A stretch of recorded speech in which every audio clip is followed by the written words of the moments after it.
Hi everyone, welcome back to another tutorial from Wake&Tech.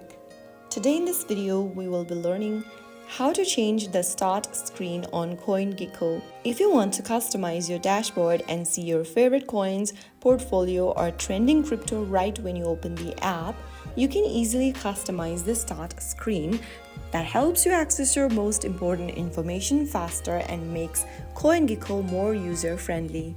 First of all, launch open CoinGecko app on your device. Make sure that you're logged into your account, and once you are in, go ahead and click on profile icon at the bottom right corner.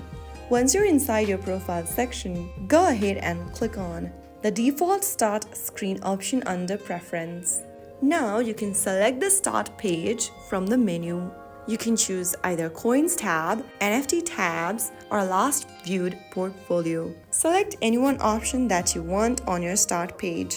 Soon after you do that, you can now force close the app once, open it again, and the first thing that opens up is your selected screen. So that's how you easily change your start screen on CoinGecko to your preference. If you found the video helpful, don't forget to like, share, and subscribe to our channel.